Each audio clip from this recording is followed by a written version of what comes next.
我哋唔嗌 objection 噶，我哋起身就得噶啦。如果有人喺個庭上面嗌 objection 嘅話，我會第一個白眼反晒添啊，反到上天花板添啊！金鐘都可以好淫亂㗎，幾多嗰啲淫亂花邊新聞喺金鐘發生啊？你冇聽過咋？做咗25年律師，你有冇喺庭上面嗌過一句 objection？冇。我哋唔嗌 objection 㗎，我哋起身就得㗎啦。起身就知道我哋 object 㗎啦，就唔會有 objection 咁樣㗎。有冇人喺庭上面嗌 objection 俾人白眼嘅？你有冇聽過？如果有人喺個庭上面嗌 objection 嘅話，我會第一個白眼反晒添啊，反到上天花板添啊，反到出晒嚟啊，隻眼跌咗落地下。但係真係冇人嗌過，或者喺你25年嘅經驗裏面，你自己冇講過，你亦都冇聽過。冇講過，冇聽過，亦都唔會有人咁傻。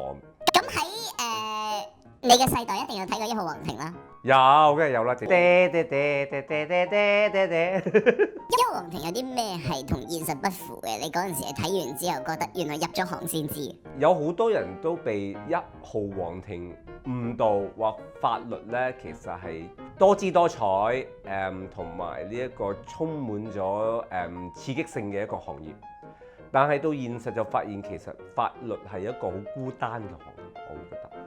因為做事務律師都好啲，就係我哋有好多時都要同客去打交道，我哋都要同客去諗個問題究竟點樣去處理，俾意見。做大律師其實個生活係好孤清，因為咧佢哋咧嘅任務啊，就係將每一單案細緻咁樣去解釋俾法庭聽，佢哋嘅論點、對方嘅論點、對方嘅反駁之處、案例嘅運用性，呢一啲其實都係用心機做，好似咧木匠喺個工場裏邊去做一件雕塑咁樣樣，每一個層次都可以係一個雕塑嚟。有人話大律師唔可以太多朋友，因為佢哋好容易會有 conflict of interest， 係咪真？唔係，大律師要有好多朋友，呢啲朋友好多時可能都會係行內嘅朋友，因為大家講嘅嘢話題好似好相通。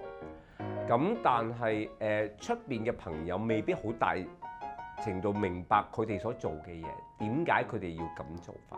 所以其實我哋有陣時同出邊嘅人講嘢，行外嘅人講嘢呢，佢哋會覺得我哋講嘢好 intense，因為我哋講咗啲嘢好多時都好認真，咁我哋可能會好深入得，咁變咗唔係一啲風花雪月嘅嘢呢，佢哋會覺得同我哋講嘢好 intense。咁如果有一啲大律師好中意出風頭啊，甚至乎上電視節目啊咁樣，咁你哋會唔會自己歌涉佢？咁人哋可能有嘅，我就冇咯，因為我都唔係一個中意歌涉嘅人。淨係你根本唔知道佢哋中意出風頭，因為你連睇都冇睇過。都可能係啦，咁但係大律師咁樣出去做節目啊，或者做其他嘢啊，咁其實係咪違反咗佢哋專業守則？問究竟律師公會係咪唔容許佢哋咁樣去做業務推廣？我唔知道究竟個大律師公會對行內從業員嘅要求係點樣，佢哋可以做啲乜嘢，唔可以做啲乜嘢。但係我自己好相信嘅係話世代唔同咗，你點樣去話俾人聽你究竟做乜嘢，點解你做得叻，其實係需要唔同嘅渠道去做，就等於我而家做緊嘅嘢一樣。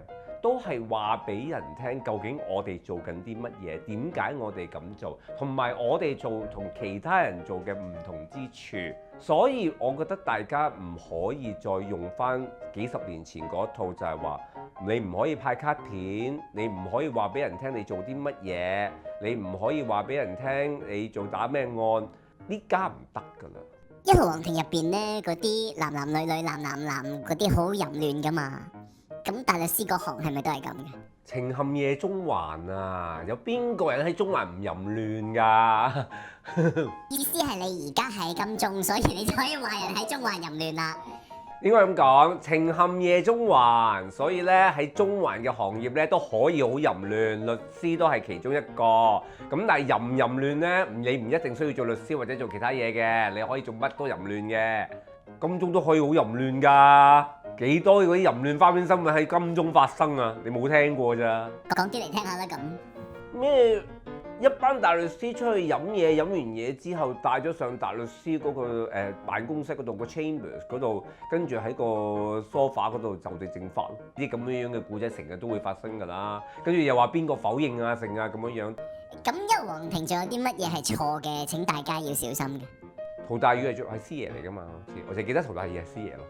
同埋唔好諗住5點鐘就可以落去 happy hour， 唔係晚晚都得嘅。即係有晚得啦。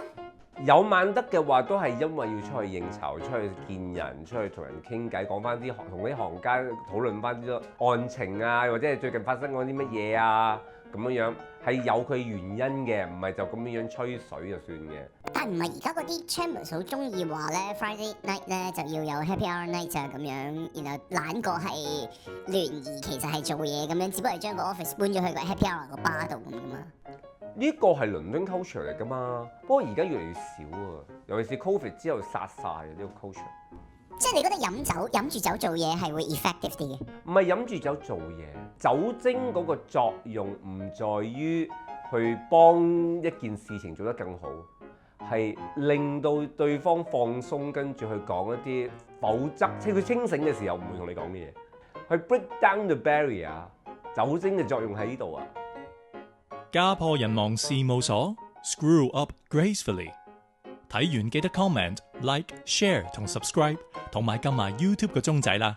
如果有任何問題想問 Alfred 葉律師嘅話，可以 follow我哋嘅 IG。葉律師睇過啲問題，可能就會喺呢一度免費答你噶啦。如果需要葉律師嘅專業服務嘅話，就 send 個 message 去我哋 IG，睇下我哋幫唔幫到你。